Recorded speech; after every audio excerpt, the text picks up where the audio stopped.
Staying on COVID now, we want to highlight a stunning statistic from the CDC. 3 out of 4 pregnant women in the U.S. remain unvaccinated. It's even higher for pregnant Black women. 9 out of 10 are unvaccinated. And to take a closer look, we bring in Dr. Edith Bracho-Sanchez, a pediatrician at Columbia University. Doctor, thanks so much for joining us. Thanks for having me, Lindsay. And we've reported that pregnant women have a heightened risk for severe illness if they get COVID. Can you explain why? Yes, so we know that the immune system is different in pregnancy. We know that our lung capacity is different in pregnancy. And I say our because I'm 8 months pregnant myself, Lindsay. We have a different physiology. Our bodies work a little bit differently. And as you mentioned, we are learning that in pregnancy, our chances of landing in the hospital, of landing in the ICU are higher if we contract COVID-19. And tell us about the safety and efficacy of COVID vaccines for pregnant women and their babies. Yes, so at this point, we actually have really good safety data. At the beginning of the pandemic, when we first started vaccinating pregnant women, we didn't have all this data available.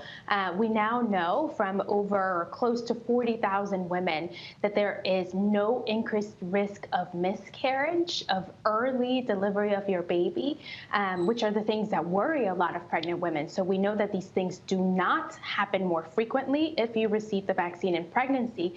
And if you choose to get the vaccine, you can actually be protected from some of those adverse outcomes that we talked about. And what about the babies? Do they get some of the antibodies from that shot?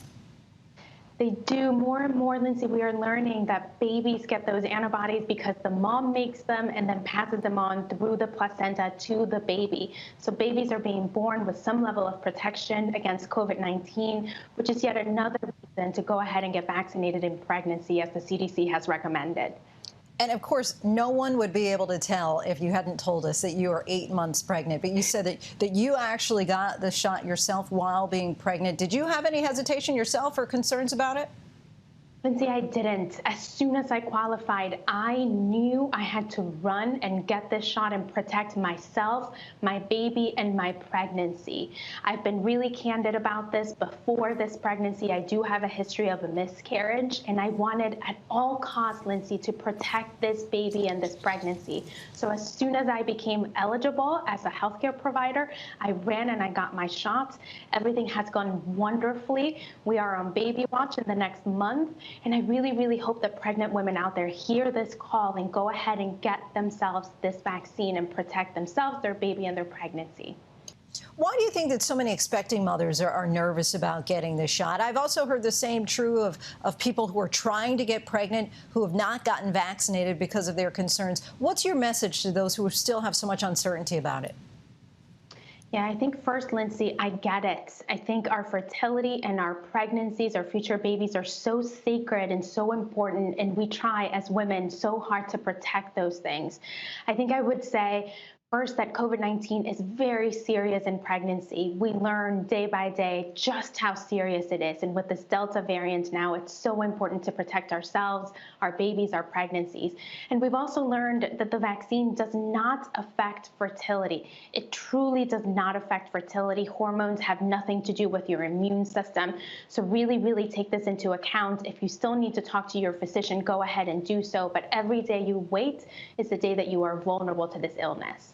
And you told us that you got your shot in January. You're 8 months pregnant. What are your thoughts on booster shots, if not for yourself, then someone in your situation, perhaps a little further down the road once these shots are approved? Yeah, I can't wait to get my booster vaccine, to tell you the truth, Lindsay. I hope that when I do, my antibody levels go up. And in that case, I will be able to pass to my baby if he's still in there through the placenta, if not through breast milk, because I do plan to breastfeed. So I'm eagerly waiting guidance on booster shots for pregnant women. I hope it comes soon. We're sort of waiting for the data. And that was going to be my follow-up. For women who have already delivered and they're now nursing their babies and they have been vaccinated, it's presumed that the babies do get those antibodies through breast milk. That's exactly right. As long as they are breastfeeding, they are passing those antibodies through the breast milk. It's not a one and done. It's not a one and, I breastfed today and tomorrow and I passed it on and I'm done. But it is, as long as you keep breastfeeding, something that you keep passing on to your baby. Over time. Okay, Dr. Bracho-Sanchez, we thank you so much for your time and insight. Thank you so much.